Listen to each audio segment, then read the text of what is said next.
ഞാൻ 2014 ഇവിടെ HSC ആയിട്ട് ജോലി ചെയ്യുമ്പോൾ ഇവിടെ ഈ മഴവെള്ള സംഭരണി ഉണ്ട്, പക്ഷേ അത് വർക്കിംഗ് കണ്ടീഷനായിരുന്നില്ല. അത് കഴിഞ്ഞ് 2015-16 കൂടിയിട്ട് ഞാൻ ഇവിടെ നിന്ന് പ്രൊമോഷനായി കണ്ടശാങ്കടവ് പോയി. അപ്പോൾ കണ്ടശാങ്കടവ് സ്കൂളിൽ മഴവെള്ള സംഭരണിയെക്കുറിച്ച് സംസാരിക്കാൻ ഇട വന്നിരുന്നു. അങ്ങനെ അവിടെ നിന്ന് ഞാൻ ഇവിടേക്ക് ട്രാൻസ്ഫറായി 2017 എത്തുന്നത്. അപ്പോൾ 2017 ഞാനിവിടെ എത്തുമ്പോൾ വാല്യുവേഷൻ നടന്നുകൊണ്ടിരിക്കുന്ന ഒരു സമയമായിരുന്നു. അപ്പോൾ ഇവിടെ ഒരു 10-300 ടീച്ചേഴ്സ് വാല്യുവേഷനായിട്ട് ബന്ധപ്പെട്ട് ഈ സ്കൂളിലുണ്ട്. അപ്പോൾ അവർക്കൊക്കെ കൈ കഴുകാനും പിടിക്കാനുള്ള വെള്ളം ആ സമയത്ത്, അതായത് ഒരു മെയ് മാസത്തിലായിരുന്നു. അപ്പോൾ നല്ല വേനലുള്ളൊരു സമയമാണ്. അപ്പോൾ അവർക്ക് വേണ്ടത്ര വെള്ളം ഇല്ലാത്തൊരവസ്ഥ വന്നു കഴിഞ്ഞപ്പോൾ ഞാനാകെ വിഷമിച്ചു. കാരണം എങ്ങനെയാണ് ഇത്രയും പേർക്ക് വേണ്ട ഒരു വെള്ളത്തിൻ്റെ ഒരു സൗകര്യം എങ്ങനെ ഉണ്ടാക്കി കൊടുക്കുമെന്നുള്ളൊരു ബുദ്ധിമുട്ട് ഞാൻ ആ സമയത്ത് അനുഭവിച്ചു. എന്നിട്ട് ഞാൻ ചിന്തിച്ചപ്പോഴാണ് എന്നാൽ കോർപ്പറേഷനിലേക്ക് പറഞ്ഞ് അവിടെ നിന്ന് വെള്ളം അടുപ്പിക്കുക എന്ന് വിചാരിച്ചത്. പക്ഷെ അങ്ങനെ വെള്ളം അടുപ്പിക്കുകയാണെങ്കിൽ തന്നെയും അത് അടിച്ച് ഉടനെ തന്നെ വെള്ളം വറ്റിപ്പോകുന്ന ഒരവസ്ഥയുണ്ടായിരുന്നു.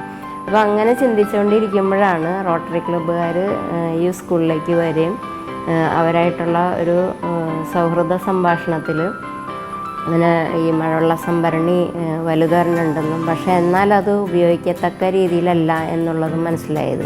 അപ്പോൾ ഇതിൻ്റെ മുകളിൽ ഒരു പാത്തി വെച്ചിട്ട് ആ പാത്തി മുഖാന്തരം ആ മഴവെള്ള സംഭരണിയിലേക്ക് വെള്ളം വിടുകയാണെങ്കിൽ നമുക്ക് വേനൽക്കാലത്ത് വെള്ളത്തിൻ്റെ ആ ഒരു ഷോർട്ടേജ് ഒഴിവാക്കാം എന്ന് ചിന്തിക്കുകയും അപ്പോൾ അതിനോടനുബന്ധിച്ച് റോട്ടറി ക്ലബ്ബുകാരോട് സംസാരിച്ചപ്പോൾ അവർ വളരെ സ്നേഹപൂർവ്വം പറഞ്ഞു, ഓക്കെ നമുക്ക് അതിന് വഴി ഉണ്ടാക്കാമെന്ന് പറയും. അങ്ങനെ അക്വ സ്റ്റാറായിട്ട് ബന്ധപ്പെട്ട് അക്വ സ്റ്റാറുകാരത് വന്ന് അതിന് വേണ്ട വർക്കുകളൊക്കെ വളരെ ഭംഗിയായിട്ട് തന്നെ നമുക്ക് ഒരു എതിർപ്പ് അല്ലെങ്കിൽ എന്തെങ്കിലും ഒരു അപാകത ചൂണ്ടിക്കാണിക്കത്തക്ക രീതിയിൽ പോലും ഇല്ലാത്ത രീതിയിൽ അവരത് വളരെ ഭംഗിയായിട്ട് ചെയ്തു തന്നു. അപ്പോൾ അതിൻ്റെ ഒരു ഫലമായിട്ട് ഞങ്ങൾക്ക് 2018 നല്ലവണ്ണം, അതായത് മഴ പെയ്ത് ആ വെള്ളം മുഴുവൻ മഴവെള്ള സംഭരണിയിലേക്ക് വന്നു ചേരുകയും അത് ഓവർഫ്ലോ ചെയ്യേണ്ട ഒരവസ്ഥ വരെ അന്ന് ഉണ്ടായിരുന്നു. അപ്പോൾ ആ വെള്ളം നിന്നിരുന്നത് കൊണ്ട് തന്നെ ഞങ്ങൾക്ക് വേനൽക്കാലം മാത്രമല്ല, ഞങ്ങൾക്ക് മറ്റ് ഇടവേള സമയങ്ങളിൽ മോട്ടർ കംപ്ലൈൻറ്റ് വരികയും അങ്ങനെ ഒരു 2-3 ആഴ്ചക്കാലം വെള്ളം ഇല്ലാത്തൊരവസ്ഥ, മോട്ടർ അടിക്കാൻ പറ്റാത്ത, ടാങ്കിൽ വെള്ളം അടിക്കാൻ പറ്റാത്തൊരവസ്ഥ വരികയും ആ സമയത്ത് കുട്ടികൾക്ക് കൈ കഴുകാനൊക്കെ ഉള്ള വെള്ളം ടാങ്കിൽ നിന്ന് കിട്ടാത്ത അവസ്ഥ വന്നു കഴിഞ്ഞപ്പോൾ ഞങ്ങൾ മഴവെള്ള സംഭരണിയിലെ വെള്ളമാണ് അന്ന് ആശ്രയിച്ചത്. അതുപോലെ തന്നെ ബാത്റൂമിലേക്ക് ഞങ്ങൾ മഴവെള്ള സംഭരണിയിൽ നിന്ന് പൈപ്പിട്ട് ബാത്റൂമിലേക്ക് വെള്ളം നിറച്ച് കുട്ടികളത് ഉപയോഗിക്കുക ചെയ്തത്. ശരിക്കും അന്നാണ് ഞാൻ ഈ മഴവെള്ള സംഭരണിയുടെ ഏറ്റവും വലിയൊരു ഉപയോഗം കണ്ടെത്തിയത്. അല്ലെങ്കിൽ 2 ആഴ്ചക്കാലം വെള്ളമില്ലാത്തൊരവസ്ഥയായിരുന്നു. ഈ മഴവെള്ള സംഭരണിയിൽ കൂടാണ്ട് നമുക്ക് ഒരു ഭാഗം ഞങ്ങൾ കിണറ്റിലേക്കാണ് റീചാർജിങ് സിസ്റ്റമാണ് ചെയ്തിരിക്കുന്നത്.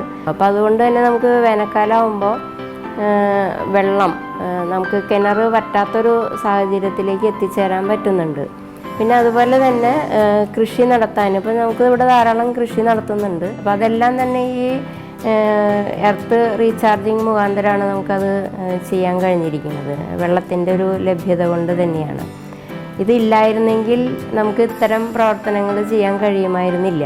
ഇതെല്ലാ സ്കൂളുകളിലും നടപ്പിലാക്കുന്നത് വളരെ നല്ലത് തന്നെയാണ്. കാരണം എല്ലാ സ്കൂളുകളെ സംബന്ധിച്ചും വെള്ളത്തിൻ്റെ ഒരു ഷോർട്ടേജ് വേനൽക്കാലത്ത് ഉണ്ടാവാറുണ്ട്.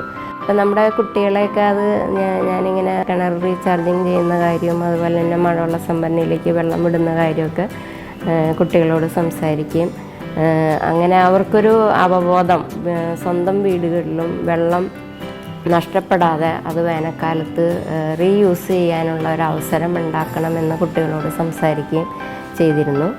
അപ്പോൾ ഞാൻ ഈ അവസരത്തിൽ അക്വ സ്റ്റാറിനോട് വളരെയധികം നന്ദി, അതുപോലെ തന്നെ റോട്ടറി ക്ലബ്ബുകാരോടും പറയണം. കാരണം അവർ മുഖാന്തരമാണ് എനിക്ക് ഇങ്ങനൊരു സൗകര്യം ഈ സ്കൂളുകളിൽ കിട്ടിയത്. Aqua Star uPVC rain harvest system.